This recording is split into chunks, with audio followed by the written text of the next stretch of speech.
Olá, seja muito bem-vinda, muito bem-vindo ao programa Toque de Vida Debate. Eu sou o pastor André e é uma alegria muito grande ter você aqui com a gente.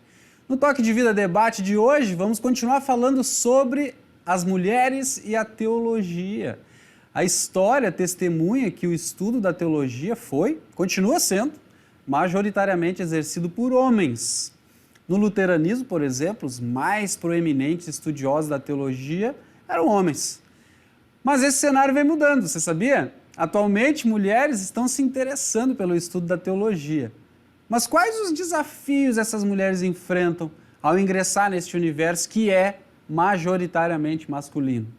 E mais, é possível viver da teologia dentro da Igreja Evangélica Luterana do Brasil e fora dela, especialmente sendo mulher? Para conversar com a gente sobre esse tema e outros, está conosco hoje, diretamente do Canadá, a historiadora e teóloga Celiane da Rocha Witt Vieira. Celiane, bem-vinda ao Toque de Vida Debate.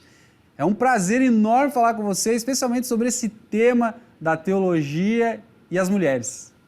Bom dia, então, né?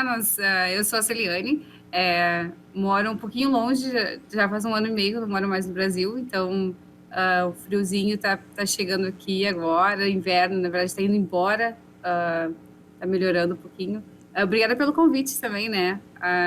Não é sempre que a gente fala sobre como ser teóloga, e até posso dizer que, assim, há pouco tempo que eu me sinto confortável em dizer que eu sou teóloga. Olha É aí, mas que interessante legal. isso. Teóloga É, Celiane. Realmente, é uma palavra que está surgindo. Mas eu tenho certeza, Celiane, que muitas pessoas que estão nos assistindo agora te conhecem, mas tantas outras talvez não. Você poderia se apresentar, dizer de onde veio, onde nasceu, como que foi parar no Canadá? posso, claro.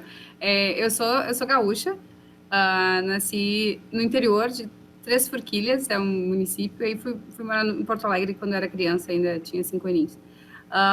Mas eu sou formada em História, pela URGS, e aí quando meu marido, na época nós éramos namorados, né, ele foi pro seminário, e aí numa dessas idas e vindas a gente acabou indo para os Estados Unidos, e lá eu fiz o meu mestrado em Teologia Histórica. Aí nós voltamos para o Brasil, eu trabalhei em algumas escolas da UBRA, trabalhei com o professor André, né, tive o prazer de trabalhar junto em Sapucaia. Trabalhei no Colégio São João também, e daí lá eu fui a líder da pastoral da escola, além de professora, né, de ética e religião. E aí, quando eu terminei o mestrado, eu fui convidada para fazer o doutorado, e nunca tinha pensado em fazer doutorado em teologia, mas acho que toda a gente me empurrando um pouquinho, deu uma coragem, bateu a loucura e eu fui. Então, eu estou fazendo doutorado em teologia histórica também. A minha área de pesquisa não são mulheres, né? Não é a área das mulheres, mas é movimentos messiânicos e também teologia da libertação. Então, essa é mais as minhas áreas aí de pesquisa. Né? Mas Agora, é óbvio que me interesso muito sobre isso, né? agora a gente vai ficar curioso para saber o que é a teologia da libertação. Mas antes disso, eu queria perguntar o seguinte: é, o que fez você se interessar pelo estudo da teologia? Tá, você acabou de falar que foi junto com o marido para os Estados Unidos e tal, mas o que lhe moveu? Porque você poderia estar lá e não estudar a teologia, né? Mas alguma coisa aconteceu. Sim, na verdade, isso começou em 2004, quando eu entrei na faculdade.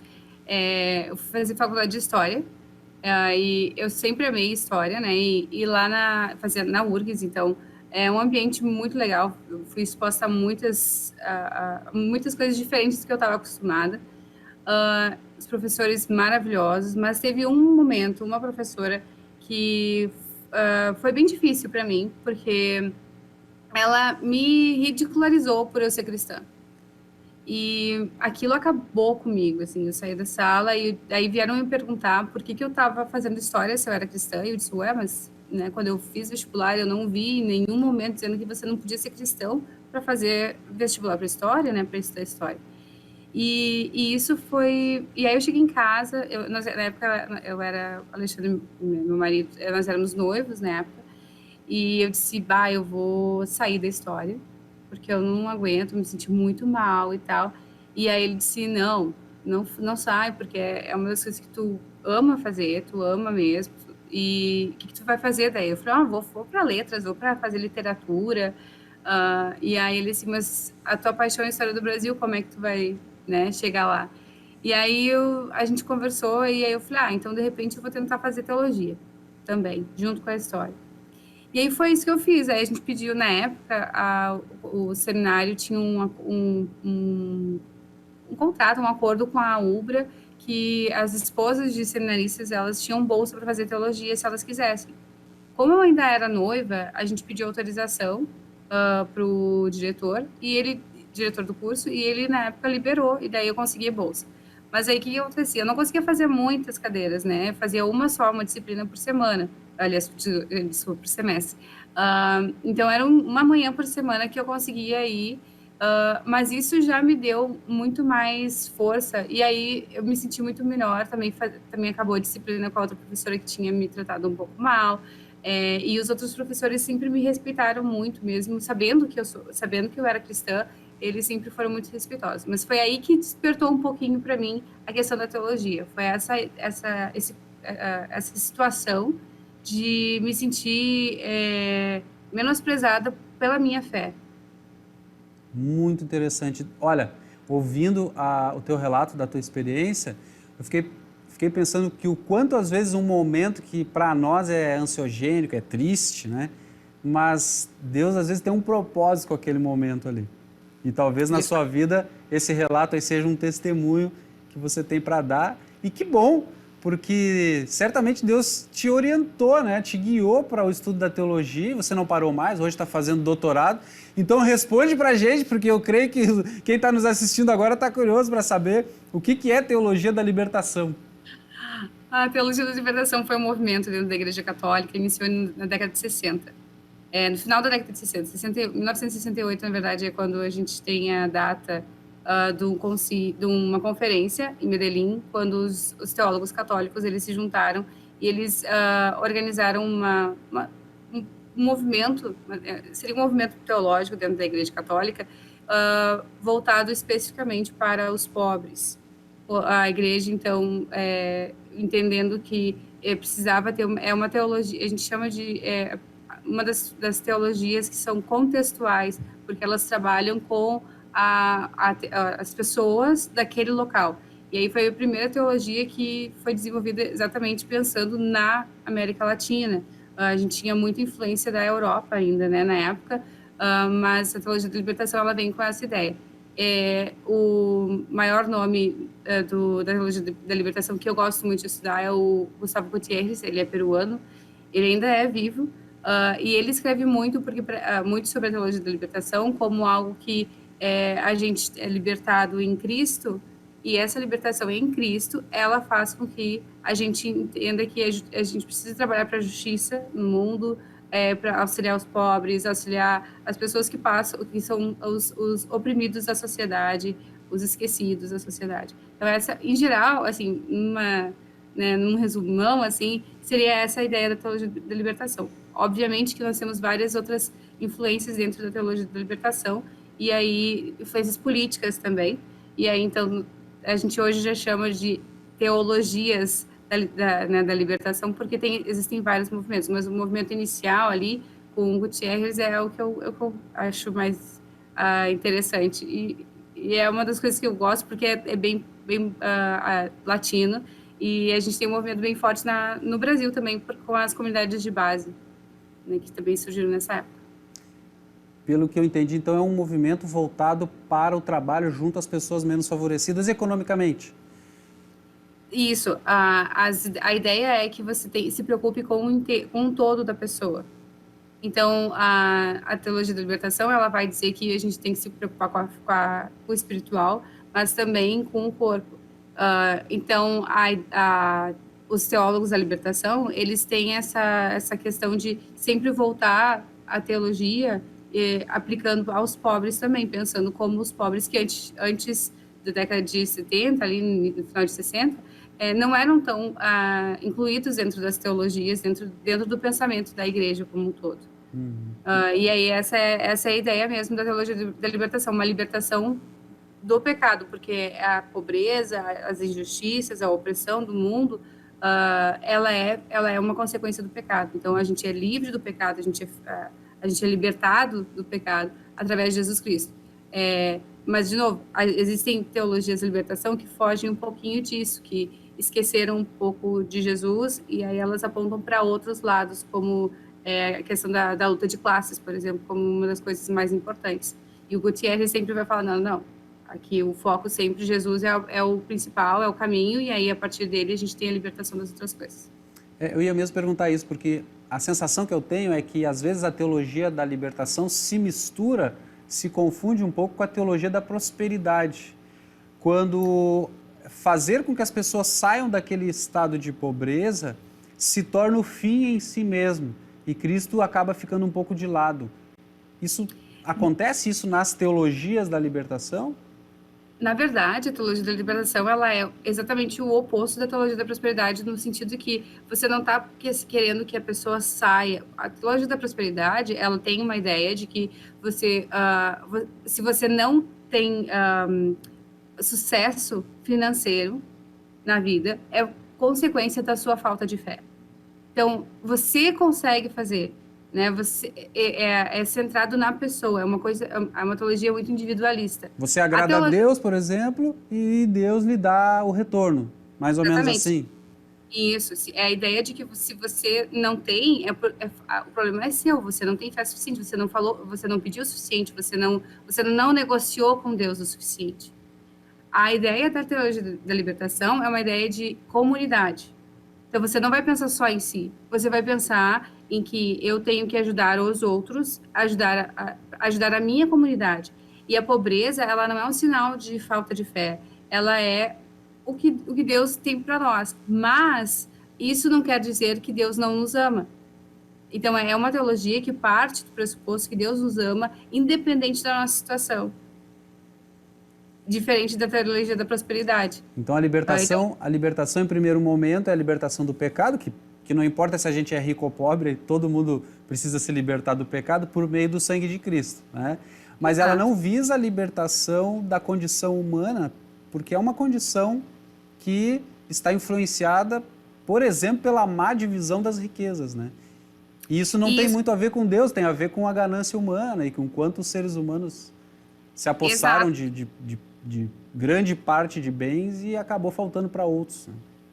Isso é uma consequência do pecado, a ganância, né? Então, para eles, essa ideia de que a questão de a pobreza existir, a gente sabe, a Bíblia nos diz que sempre vão existir os pobres, a gente entende isso. Mas o que a Igreja Católica ela defende é que a gente tem que buscar, sim, um mundo que seja o mais justo possível. E a teologia da libertação ela não vai falar só sobre os que são oprimidos, mas ela também vai falar dos opressores. A teologia da libertação ela é para o opressor e para o oprimido, porque a partir do momento que você entende que o seu papel como cristão, você não vai mais oprimir alguém, você vai buscar a igualdade ou condições de vida para as pessoas de uma maneira que vai mudar a vida delas, mas não quer dizer que elas vão ser ricas, mas que elas tenham pelo menos uma dignidade, o resgate da dignidade humana.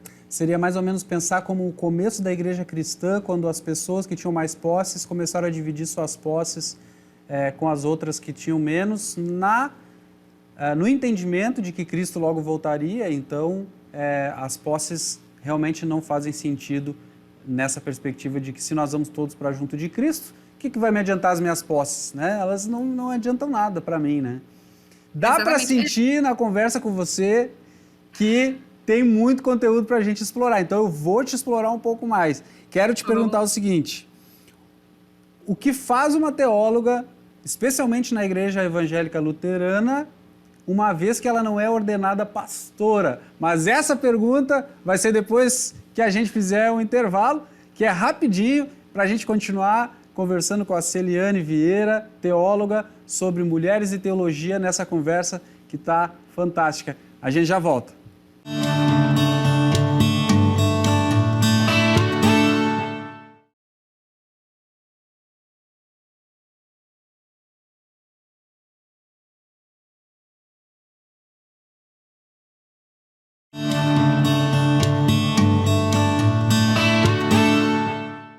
Estamos de volta com o Toque de Vida Debate, hoje recebendo uma teóloga, é a Celiane Vieira, que está falando com a gente diretamente do Canadá. Ela que está fazendo seu doutorado em teologia, e no final do primeiro bloco, eu tinha perguntado para a Celiane o que faz uma teóloga, especialmente na Igreja Evangélica Luterana do Brasil, que não ordena mulheres no ministério, Celiane. E aí, o que faz uma teóloga, uma doutora em teologia? Interessante isso, né? Muitas vezes as pessoas entendem que se a gente vai estudar teologia, a gente quer ser pastor ou pastora, né? Nunca foi o meu caso. Eu imagino que tem outras pessoas, obviamente, que têm experiências diferentes, né? Mas eu sempre quis dar aula. Esse sempre foi o meu foco, assim. E hoje eu trabalho com isso, assim, não trabalho mais dando aula, na verdade, faço um trabalho um pouquinho diferente, mas também é dentro de uma escola, né? Então a gente tem um espaço maior dando na sala de aula. Talvez por isso que para mim foi um pouco mais fácil, porque eu também já era formada em História, então isso também facilitou para mim, né? Mas é interessante porque se a gente voltar lá na época da Reforma, 1517, a Reforma, né, protestante, a gente vai identificar que a vida teológica das mulheres, ela era muito mais forte antes da Reforma, porque as mulheres elas sofreram muito a Reforma, porque antes da Reforma elas tinham os conventos, e lá nos conventos elas poderiam crescer intelectualmente e teologicamente. Era uma oportunidade, eram instituições que elas iam morar, e aí elas cresciam, aprendiam latim, aprendiam a escrever, a ler, enfim, né, a cantar. E aí, quando na época da Reforma, após a Reforma, os territórios luteranos, eles acabaram com os conventos. Então, para um ex-monge, ele poderia ser pastor, ele não iria mudar a vida dele nesse sentido. Mas para ex-freiras, não tinha espaço dentro dessa nova constituição de igreja para elas seguirem com as suas vocações religiosas. Enquanto que na Igreja Católica ainda até hoje existe, né? A Igreja Luterana, na minha percepção, ainda está descobrindo isso, ainda está tentando ver onde as mulheres podem atuar como teólogas, por exemplo. E a gente normalmente pensa que não existiam teólogas antes, mas na verdade, na época de Lutero existiam várias teólogas, muitas delas eram autodidatas. Tem uma delas que conversa muito com Lutero, eles trocam muitas cartas, e ela é uma das que fala para Lutero: olha, Lutero, eu acho que tu deveria casar, porque tá ficando meio chato isso, né? Diz que os pastores podem, mas tu não tá casado. Ela é uma das que... E ela também é uma das que vai falar: olha, eu sou cristã, e estavam chamando ela de luterana, e ela disse: eu sigo a Cristo. E eu tenho certeza que o meu amigo Martinho Lutero também segue Cristo. Então, nós seguimos juntos.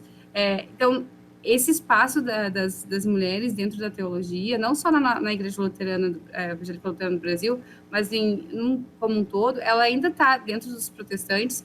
Para muitas igrejas ainda está sendo descoberto, né? Eu acho que isso, cada vez mais, a gente, aos poucos, vai ganhando um pouco mais de espaço nesse sentido.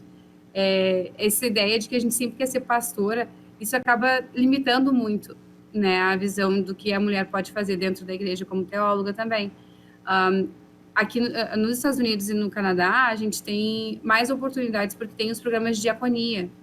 Então, você faz tem os programas no seminário para isso, e aí elas normalmente recebem chamados dentro das igrejas para atuar como diaconisas dentro das igrejas, né? E aí fazem um trabalho junto com o pastor, que ainda na igreja brasileira ainda não temos essa oportunidade, né? Isso não é comum, né? Mas digamos que alguém que está nos assistindo agora, uma mulher que está nos assistindo e queira estudar teologia e viver da teologia.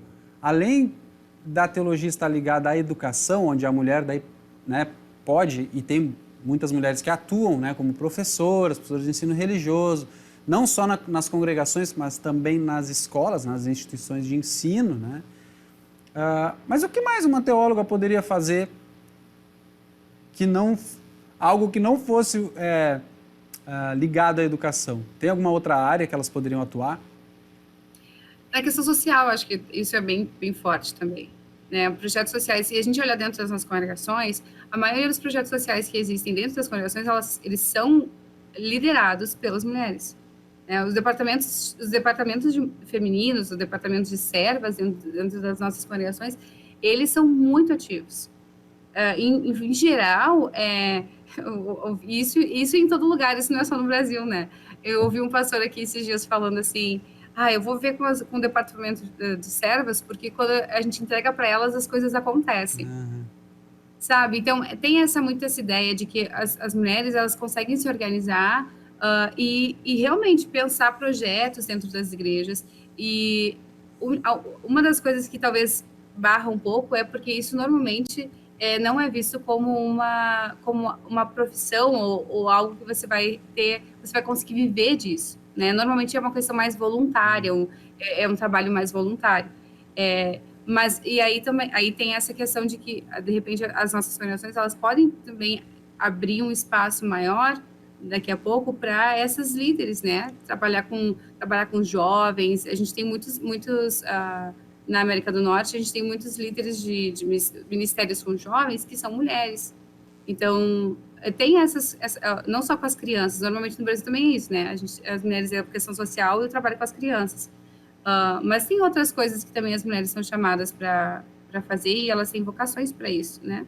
Que ainda eu acho que tá sendo, aos poucos, redescoberto, né? E ouvindo você falar, eu também me veio à mente agora uma área que é muito carente na igreja luterana, especialmente na igreja, na IELB, né? Que é a produção literária voltada para crianças e adolescentes. E eu penso que mulheres que são, por natureza, contadoras de história, né? de compartilhamento de histórias com os próprios filhos, com os sobrinhos, com os afilhados e netos, academicamente preparadas como teólogas, por que não serem grandes escritoras e produtoras de literatura para esse público? Fica a dica, então, para quem está nos assistindo, talvez seja aí uma lacuna que deve ser preenchida pelas mulheres. Mas eu queria fazer uma pergunta. Diga. Eu sou suspeita para falar, né? Porque eu escrevi, agora o livro foi premiado de melhor livro de literatura cristã. Então, eu sou no Brasil ou no Canadá? No Brasil. No Brasil. Então, depois eu até passo aí o nome direitinho. Com certeza. Antes de terminar o programa, a gente quer saber desse livro. Mas eu queria perguntar para você, se você, no universo da teologia, onde nós temos a maioria dos teólogos homens, se você sentiu algum tipo de resistência ou preconceito ao ingressar no estudo da teologia? Em geral, eu sempre fui muito bem recebida nesses ambientes. É estranho, porque nós somos pouquíssimas ainda estudando, né? Hoje, o programa de doutorado, por exemplo, esse semestre, mais uma mulher começou. E eu estava conversando com ela, não desiste, né? Porque nós somos tão poucas, mas é tão importante isso. Até para a igreja ir se acostumando com essa ideia de que existem sim mulheres teólogas, que existem sim mulheres que têm um chamado, têm uma vocação para estudar teologia, né? E nunca se joga fora. O estudo da teologia sempre é maravilhoso, né? A gente sempre vai aprendendo cada vez mais, então a gente só tem a ganhar com isso, né? Também penso que a gente só tem a ganhar. Esteve conosco no Toque de Vida Debate uma outra teóloga, que é a Gabriele Furst, né? Linden Furst, que também falou de uma forma belíssima de como ela ama a teologia, e ela deixou uma tarefa, uma pergunta, né, no ar, que ela disse, olha, pergunta para a Celiane, porque ela sabia que eu ia conversar com você, que ela é historiadora, além de teóloga, né? Então, a pergunta que eu tenho, mas de certa forma você já falou um pouco, mas por que na história da teologia luterana majoritariamente se tem homens? Você falou a questão de quando terminaram os conventos, né, lá na Alemanha, mas depois, 500 anos depois, a gente ainda tem quase que 100% dos homens, com essas exceções que você está citando, ainda dominando, né, o estudo da teologia. Na sua avaliação e no seu conhecimento histórico, até da história do Brasil, por que isso se deu? Bom, primeiro que por muito tempo, a gente via que as mulheres não tinham espaço dentro da educação, né? Muitas das teólogas que já na Idade Média já publicavam coisas, elas publicavam com pseudônimos masculinos, porque elas não iam ser ouvidas se elas colocassem o nome delas. Há outras que assinavam como mulheres, muitas vezes não eram respeitadas, né? Eram simplesmente deixadas de lado. A gente tem que também pensar que a nossa sociedade ela é baseada numa sociedade mais patriarcal. Então, e com o tempo, isso está mudando um pouco mais nesse sentido. E eu não estou dizendo que isso é positivo ou negativo, não é essa a questão, né? A questão é que as mulheres, depois da reforma, na minha perspectiva, pelo menos, que as mulheres perderam esse espaço de debate teológico que elas tinham, a gente acabou não abrindo outras oportunidades para elas, para nós mulheres, dentro das nossas igrejas, né, dentro da nossa denominação.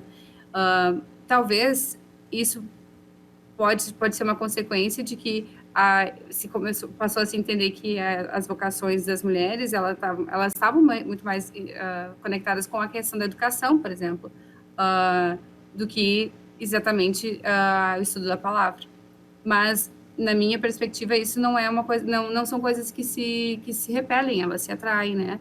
E quanto mais a gente estuda, melhor, mais a gente vai saber ajudar o outro, né? O estudo da palavra ele nunca falta vazio. Então eu entendo que essa ideia essa questão de que nós não temos até hoje, né, muitas mulheres teólogas, é porque depois da reforma a gente foi vendo que foi perdendo espaço, né? A mulher religiosa da época, da época logo depois da reforma, ela não tinha mais nenhum espaço, ela tinha que se repensar como pessoa, ou teóloga no caso, né? E aí tem uma outra questão também, que é a ideia de que a gente não ouve a história dessas mulheres, né, das mulheres teólogas da época.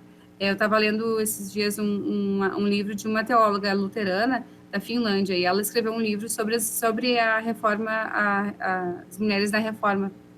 E ela coloca assim, ela é professora de história da reforma, e ela disse assim, olha, que hoje a gente tem que começar a entender que a reforma, ela também foi feita pelas mulheres, e que a gente precisa começar a falar sobre isso também, né? É claro que Lutero foi o maior nome, a gente tem o Melanchthon também, e a gente tem o Calvino, e a gente tem os outros reformadores também, mas as mulheres, elas também tiveram um papel importante, e a gente precisa... Então, ela fez toda uma pesquisa sobre as mulheres daquela época, que estavam, assim, que contribuíram com a reforma, e é bem interessante, são muitas mulheres, que a gente não tem nem ideia, porque a gente acaba não falando sobre elas. Pois é.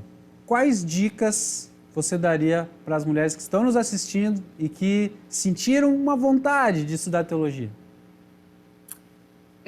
Seguir em frente, né? A gente tem hoje outra oportunidade de fazer os estudos online também, que antigamente a gente não tinha. Então, a gente acaba descobrindo um mundo, um mundo totalmente diferente, na minha opinião, quando a gente começa a estudar teologia. E cada vez que a gente lê bom, eu sou historiadora também, então a minha área é teologia histórica.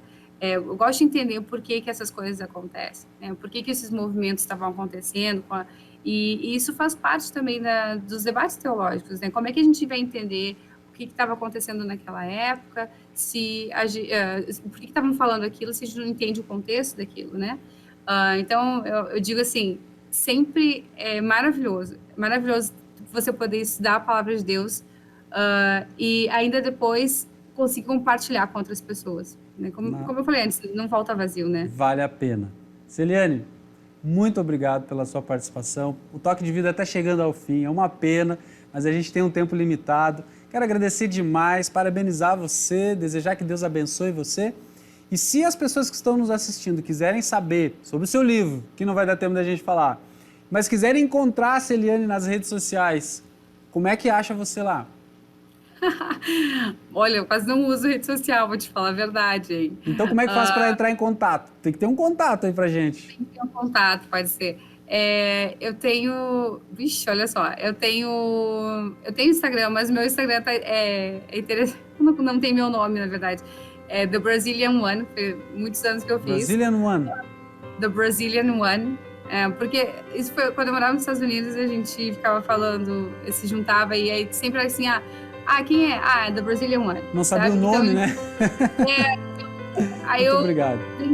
fiz essa brincadeira aí Então, no Então, Instagram, se você me achar. no Instagram, @TheBrazilianOne. Muito obrigado. Deus te abençoe no seu estudo, na sua vida. Obrigado por disponibilizar esse tempo aqui no Toque de Vida. E nós vamos ficando por aqui. Se quiser entrar em contato com a gente, é só mandar uma mensagem para o @ubrapastoral. Nós desejamos que Deus seja uma bênção na sua vida e até o próximo Toque de Vida Debate.